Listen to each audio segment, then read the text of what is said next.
ओम शांति।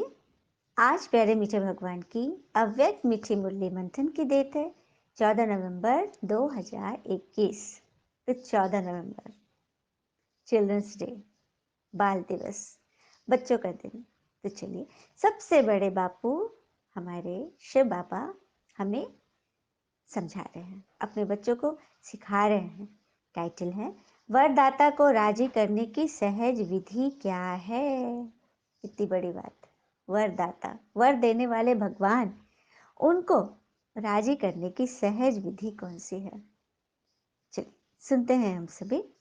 आज वरदाता भगवान अपने वरदानी बच्चों को देख हर्षित हो रहे हैं। वरदाता के बच्चे वरदानी सब बच्चे हैं, लेकिन नंबरवार हैं।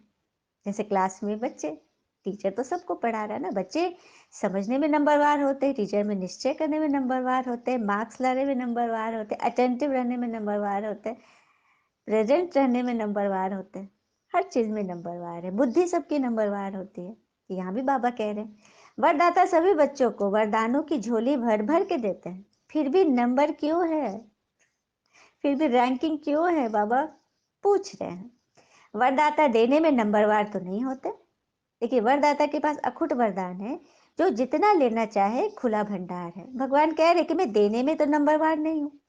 मैं थोड़ी कह रहा हूँ कि तुमको ज्यादा दूंगा, तुमको कम दूंगा, तुम बताओ मेरे क्लास में, तुम आओ, ऐसा तो नहीं है ना। हुँ? जैसे सूरज सब पे बराबर रोशनी दे रहा है, वो किसी को कह रहा है कि तुम पापी के ऊपर मैं तुम्हारे प्रकाश नहीं दूंगा, या हवा नहीं बोलेगी मैं तुम्हें सांसें नहीं दूंगी, ऑक्सीजन नहीं दूंगी। नहीं। उसी तरह से भगवान कह रहे हैं कि मैं तो सबको बराबर दे रहा हूँ। मेरे पास तो खुला खंडार भंडारा है, जितना चाहे ले लो। ऐसे खुले भंडार से कई बच्चे सर्व वरदानों से संपन्न बनते हैं, और कोई बच्चे यथाशक्ति संपन्न बनते हैं। सबसे ज्यादा झोली भर के देने में भोलानाथ वरदाता का रूप है। पहले भी सुनाया है, दाता, भाग्य विधाता और वरदाता। तीनों में से वरदाता रूप से भोले भगवान कहा जाता है, क्योंकि वरदाता बहुत जल्दी राजी हो जाते हैं। आज बाबा ने अपने वरदानी वाले स्टेज को क्लियर किया है कि मुझे भोले भगवान क्यों बोलते, क्योंकि मैं दाता भी हूँ, भाग्य विधाता भी हूँ, वरदाता भी हूँ, देने वाला। इसीलिए मुझे भोले भंडारी कहते हैं। और वरदाता बहुत जल्दी राजी भी हो जाते हैं। सिर्फ राजी करने की विधि जान जाते हो तो सिद्धि अर्थात वरदानों की झोली से संपन्न रहना बहुत इजी है। क्या करना है हमें? सिर्फ ईश्वर को राजी करने की विधि जान लो, बाकी अब कुछ जानने की जरूरत नहीं। वो सब कुछ संभाल लेंगे, है ना। वो क्योंकि वो हमारी भावनाओं को समझते हैं। हुँ? उनको हमारी चीजें नहीं चाहिए, दुनिया की चमक दमक नहीं चाहिए, उनको तो हमारे भाव चाहिए। जैसे कि एक बार की बात है, धनतेरस की शाम थी। एक पत्नी जिद करे कि मुझे कुछ सोने के जेवर खरीद दो अपने पति के साथ, और बोली मैं राजू भाई की दुकान से ही लूंगी। पति कह रहे उसके पास तो उतने डिजाइन भी नहीं रहते हैं, मैं चलो तो अच्छी दुकान में लेता हूँ। नहीं नहीं, मैं वहीं से लूंगी। और पति ना वो चिढ़ने लगा था, क्योंकि वो राजू भाई की बहुत तारीफ करती थी। सॉरी। और वो जिद कर ली, मैं वो उन्हीं के यहाँ से लूंगी। पति को क्या करता, जाना पड़ा। वो दुकान में पहुंचा राजू भाई के। तो राजू भाई क्योंकि हमेशा वहीं से लेती थी ना, तो पहचानता था। भैया से बोला, कही भैया जी कैसे हैं? अच्छा हो। भाभी जी आप? अच्छी हूँ भैया। अच्छे से मंगलसूत्र दिखाओ। तो बोला कि हाँ हाँ क्यों नहीं। वो दिखाने ही वाला था, तभी उसकी नजर दुकान के किनारे पे खड़ी एक औरत पे पड़ी। हाँ, साधारण सी लग रही थी, और उसकी मुट्ठी में कुछ था। तो राजू भाई ने बोला, माता जी आपको कुछ चाहिए क्या?" वो सकुचाते हुए, झेपती हुई वहां पे पहुंची, और धीरे से इन लोगों से छुपाकर उसने अपनी मुट्ठी खोला। उसमें उसका एक मंगलसूत्र और दो हल्के से कान के बूंदे थे। और वो दुकानदार को बोली कि भैया, तो क्या तुम इन्हें गिरवी रख लोगे? तो उसने पूछा कि गिरवी कितने पैसे की जरूरत है आपको? वो था 25,000। मेरे पति की अभी अभी एक्सीडेंट हुई है, डॉक्टर ऑपरेशन करने के लिए 25,000 रुपये मांग रहा है, मेरे पास पैसे नहीं है, तो आप इन्हें गिरवी रख लो। तो दुकानदार ने सामान लिया राजू भाई ने, और उसे तौल कर देखा तो बोला कि माता जी आप बुरा न माने, ये 25,000 के नहीं है, ये बहुत हल्के गहने हैं। और उसका चेहरा एकदम लटक गया, उदास हो गई। तो राजू बहन का चेहरा देखा, बोला अरे बहन जी आप चिंता मत कीजिए, मैं आपके गहने रख लेता हूँ और मैं आपको 25,000 रुपये देता हूँ। हाँ, जब आपको पूरे हो जाए तो आप लौटा दीजिएगा। और ये कागज पे उसका साइन ले लिया और वो गहने दे दिया उसको। ये तो पति पत्नी जो जेवर लेने गए थे, तो उस हस्बैंड ने बोला दुकानदार से, अरे तुमने इनको उधार दे दिया, वो भी आज धनतेरस के दिन, दिवाली के शाम, ऐसे तो कोई देता नहीं है। तो उसने बोला, राजू भाई ने बड़ी विनम्रता से, कि भैया मैं भी नहीं देता हूँ, क्योंकि मैं भी दुकानदार हूँ, बिजनेस का तो ख्याल रखना पड़ता है, मैं भी उधार नहीं देता, लेकिन मैंने उन्हें पैसे नहीं उधार दिए, मैंने उनकी भावना का कर चुकाया है, उनकी भावना का मोल चुकाया है। कितनी बड़ी बात है ना। तब वो हस्बैंड समझ गया कि मेरी पत्नी यहाँ क्यों आती है, क्योंकि वो सबसे बहुत अच्छे से बात करता था और सबकी भावना की कद्र करता था और सही सही दाम लगाता था, क्योंकि वो व्यक्ति सही था, है ना। जो किसी की भावना को समझे वो सच में अनमोल है। तो यहाँ परमात्मा हम सब की भावनाओं को समझ रहे हैं, तो हमारे लिए कौन है? सबसे बहुमूल्य है, उनका तो कोई मोल ही नहीं लगा सकता। तो ऐसे वरदाता हमें झोली से संपन्न करने आए हैं, तो ईश्वर को राजी करने की विधि को सीखना है। सबसे सहज विधि वरदाता को राजी करने की क्या है? उनको सबसे प्रिय कौन लगता है? उनको एक शब्द सबसे प्रिय लगता है। जो बच्चे एक व्रता आदि से अब तक है, वही वरदाता को अति प्रिय है। एक व्रता अर्थात एक की याद, एकांत, ईश्वर को याद करना, एक ईश्वर को हर काम उनको हाजिर नाजिर जान कर करना। फिर बाबा समझा रहे हैं, एक व्रता अर्थात सिर्फ पतिव्रता नहीं, सर्व संबंध से एक व्रता, सर्व संबंध से, संकल्प में भी स्वप्न में भी दूजा व्रता ना हो। एक व्रता अर्थात सदा वृत्ति में एक हो, दूसरा सदा मेरा, तो एक दूसरा न कोई। यह पक्का व्रत लिया हुआ है ना। देखा, एक व्रता मतलब एक के साथ वृत्ति लगी हो। कई बच्चे एक व्रता बनने में बड़ी चतुराई करते हैं। अब देखिए बाबा क्या समझा रहे हो। तो कौन सी चतुराई? बाबा को ही मीठी बातें सुनाते हैं कि बाबा, शिक्षक, सदगुरु का मुख्य संबंध तो आपके साथ है, लेकिन साकार शरीरधारी होने के कारण, साकारी दुनिया में चलने के कारण, कोई साकारी सखा व सखी सहयोग के लिए, सेवा के लिए, राय सलाह के लिए साकार में जरूर चाहिए, क्योंकि पिता तो निराकार और आकार है, इसीलिए सेवा साथी है और तो कुछ नहीं है। क्योंकि निराकारी आकारी मिलन मनाने के लिए स्वयं को भी आकारी निराकारी स्थिति में स्थित होना पड़ता है, वो कभी कभी मुश्किल लगता है, इसलिए समय के साथ साकार साथी तो चाहिए। देखा, यह चतुराई। बच्चे ये करे, बाबा आप तो निराकार हो, आपको हम पिता, शिक्षक, सदगुरु के मुख्य संबंध से तो निभाते हैं, लेकिन साकारी शरीरधारी के साथ भी हमें संबंध निभाना पड़ता है। क्योंकि हम साकारी लोक में है ना, तो वह कभी कभी मुश्किल लगता है, इसलिए समय के साथ साकारी साथी चाहिए। मतलब आपके साथ बराबर हम कनेक्ट नहीं हो पाते, क्योंकि हम निराकारी स्थिति में नहीं रहते हैं, हम लौकिक देह भान में आ जाते हैं, तो हमें देह भान वाला साथी चाहिए। जब दिमाग में बहुत सारी बातें भर जाती है तो क्या करेंगे, सुनने वाला तो कोई चाहिए, इसीलिए हम देहधारी को सुनाते हैं। बच्चे बाबा से बात कर रहे हैं। एक व्रता आत्मा के पास ऐसे बोझ की बातें इकट्ठी नहीं होती जो सुनानी पड़े। देखा, किसी मनुष्य को सुनाने की बात वही कर सकते जो एक व्रता नहीं है। जो एक व्रता होंगे वो डायरेक्ट पहले भगवान से सुनाएंगे सब कुछ, उनके पास कोई बोझ नहीं, क्योंकि बोझ दे दिया बाबा को तो हल्के हो गए ना। एक तरह बाबा को बहुत खुश करते हो, बस आप ही सदैव मेरे साथ रहते हो, सदा बाप मेरे साथ है, साथी है। फिर उस समय कहाँ चला जाता है बाबा? Nice question. बाबा बोल रहे, एक तरफ तो कहते हो कि हम भगवान को बहुत खुश करते हैं, हम सदैव भगवान के साथ रहते हैं, लेकिन जब परिस्थिति आती है उस वक्त बाबा कहाँ चला जाता है? बाप चला जाता है या आप किनारे हो जाते हो? हर समय साथ है, वह 6-7 घंटा ही साथ हो। वायदा क्या था? साथ है, साथ रहेंगे, साथ चलेंगे, यह पक्का वायदा है ना। आज बाबा की वाणी बिल्कुल एकदम स्ट्रिक्ट टीचर की वाणी है। बाबा सबकी क्लास ले रहे हैं। वायदा क्या किया था? साथ रहेंगे, साथ चलेंगे। ब्रह्मा बाप से तो इतना वायदा है कि सारे चक्र में 7 पार्ट बजाएंगे, जब ऐसा वायदा है, फिर भी साकार में कोई विशेष साथी चाहिए ही चाहिए। जब वादा किया था कि एक पिता के साथ ही चलेंगे, एक साथ ही रहेंगे, तो फिर कोई साकार में कोई विशेष साथी क्यों चाहिए? जिसको बात सुनानी पड़े। और किसी साकार से भी सुना रहे ना तो माया सुन रही है। बाप दादा के पास सबकी जन्म पत्री साथ है। बाबा के आगे तो कहेंगे कि आप ही साथी हो। जब परिस्थिति आती है फिर बाप को ही समझाने लगते हो कि यह तो होगा ही ना, इतना तो चाहिए ही ना। तो क्या इसको एक व्रता कहेंगे? साथी है तो सब साथी है, कोई विशेष नहीं। हाँ, ये भी बहुत बड़ी बात है। साथी किसी को बनाया है तो सब एक जैसे हैं, विशेष कोई नहीं होना चाहिए, कोई नहीं। इसको कहते हैं एक व्रता। तो वरदाता को ऐसे बच्चे अति प्रिय हैं। ऐसे बच्चों की हर समय की सब जिम्मेवारियां वरदाता बाप स्वयं अपने ऊपर उठाते हैं। ऐसी वरदानी आत्माएं हर समय हर परिस्थिति में वरदानों की प्राप्ति संपन्न स्थिति अनुभव करती है और सदा सहज पार करती है और पास विद ऑनर बनती है। कितनी अच्छी थी बाबा समझा रहे हैं ना। बाबा को कौन से बच्चे अति प्रिय हैं? जो सभी को एक समान समझे, विशेष किसी को नहीं, कोई विशेष नहीं, विशेष सिर्फ बाबा।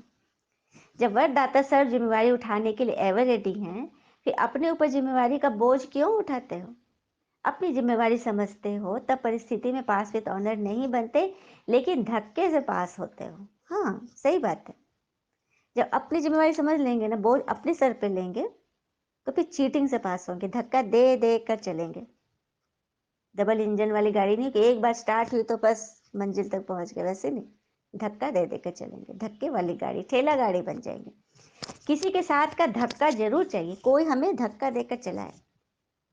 अगर बैटरी फुल चार्ज नहीं होगी तो कार को धक्के से चलाते हैं ना। देखो आगे बाबा ने उदाहरण भी दे दिया कार का। तो धक्का अकेला तो नहीं देंगे, साथ चाहिए। इसलिए वरदानी नंबरवार बन जाते हैं। धक्के के लिए हमें सहयोगी चाहिए, क्योंकि 4-5 आदमी मिलकर गाड़ी को धक्का देते, कोई एक से नहीं होगा। मतलब हमें एक नहीं, 4-5 विशेष आदमी चाहिए। इसीलिए नंबरवार बन जाते हैं। वरदान लेने में नंबरवार बन जाते हैं। तो वरदाता को एक शब्द प्यारा है, एक व्रता। आज सभी इस बात को गांठ बांध लो, एक व्रता बनना ही है। एक बल एक भरोसा, एक का भरोसा दूजे का बल, ऐसा नहीं कहा जा सकता। वाह, मतलब एक तरफ तो ईश्वर पे भरोसा कर रहे हो और एक तरफ दूसरे किसी देहधारी साथी से बल चाहिए, शक्ति चाहिए। एक बल एक भरोसा गाया हुआ है ना। साथ साथ एक मत, न मन मत न परमत, एक रस, न और कोई व्यक्ति न वैभव का रस, ऐसे ही एकता एकांत प्रिय। तो एक शब्द ही प्रिय हुआ ना, ऐसे और भी निकालना। बाबा कह रहे हैं खुद भी बनो और औरों को भी बनाओ। एक शब्द। बाबा इतना भोला है जो एक में ही राजी हो जाता है। बाबा को अनेक नहीं चाहिए, बाबा को सिर्फ एक चाहिए। कितना क्यूट है बाबा ना, उस एक में तो सब कुछ समाया हुआ है कि बाबा कहते मुझे बस एक आना दो। ऐसे भोलानाथ वरदाता को राजी करना क्या मुश्किल लगता है? सिर्फ एक का पाठ पक्का करो, 5-7 जाने की जरूरत ही नहीं। वरदाता को राजी करने वाले अमृत वेले से लेकर रात तक हर दिनचर्या में के कर्मों में वरदानों से ही पलते हैं, चलते हैं और उड़ते हैं। तो वरदाता को जो राजी कर लेते हैं वो अमृत वेले से रात तक हर दिनचर्या में भगवान की याद से चलते हैं।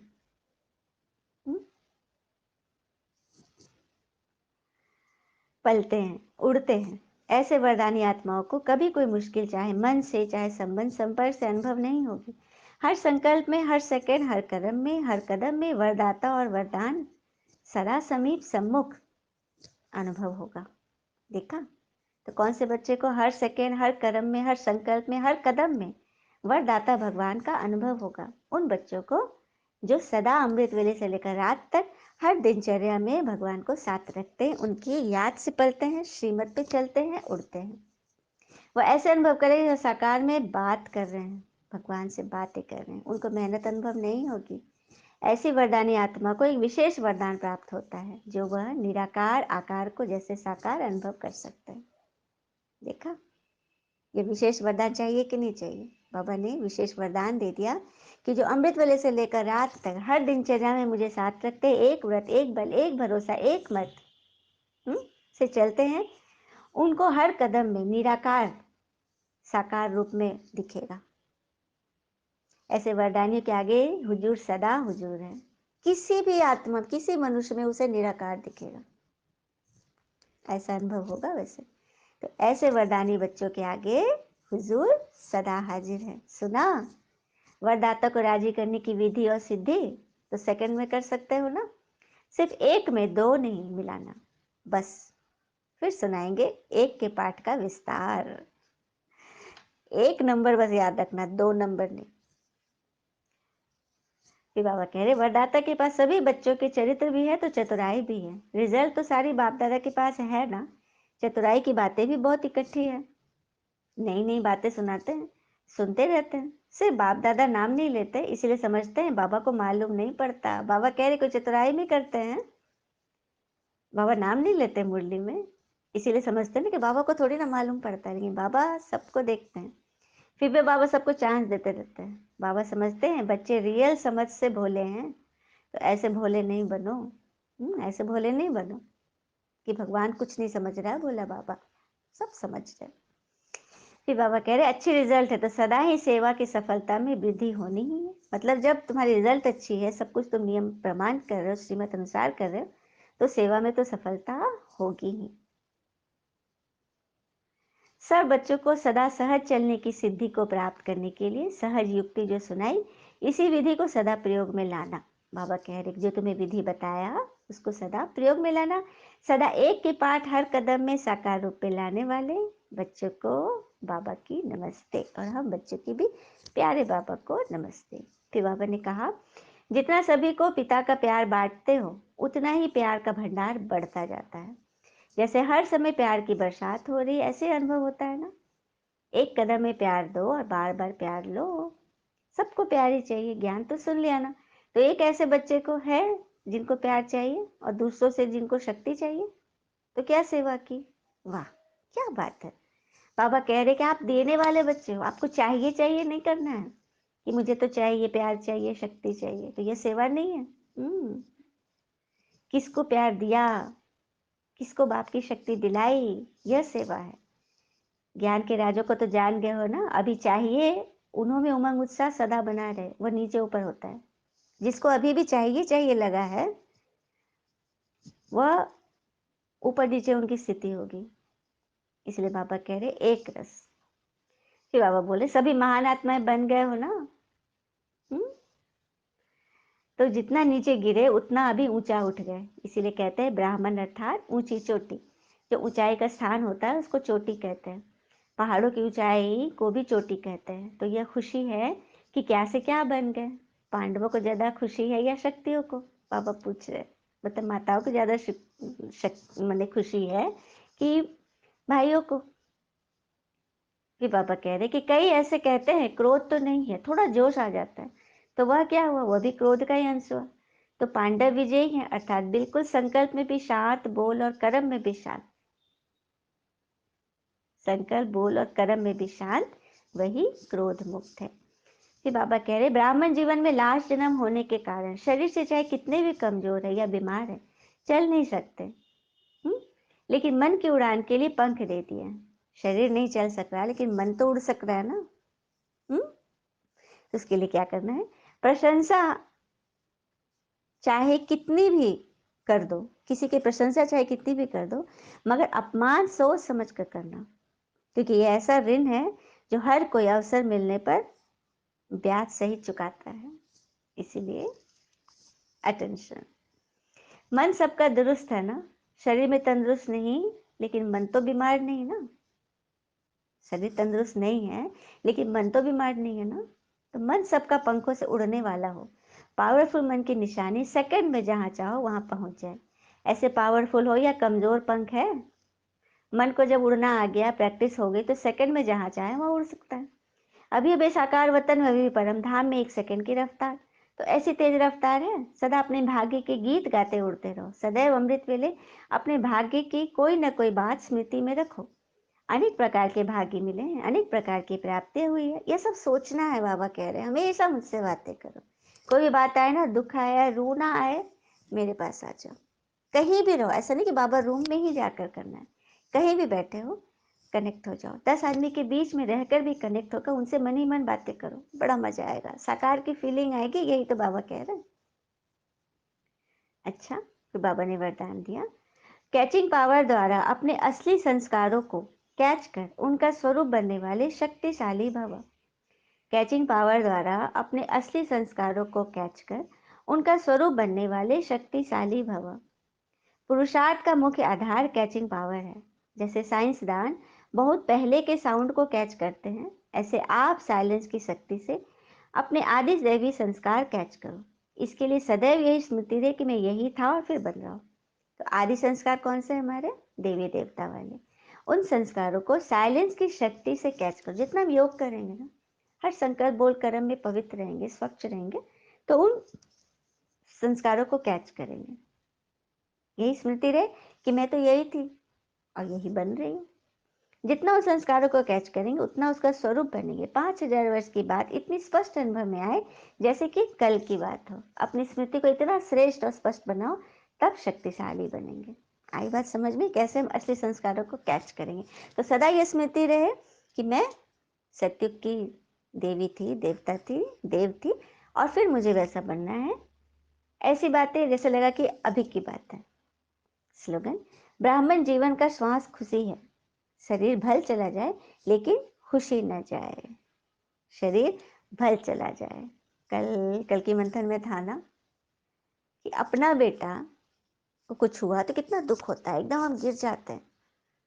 भाई का हुआ, पड़ोस का हुआ, पड़ोस के पड़ोस का हुआ, तो धीरे धीरे हमारा दुख कमता जाता है, क्योंकि हम उधर सोचते ही नहीं, अपना समझते ही नहीं, सिर्फ अपना बच्चा, अपना परिवार ही अपना समझते हैं।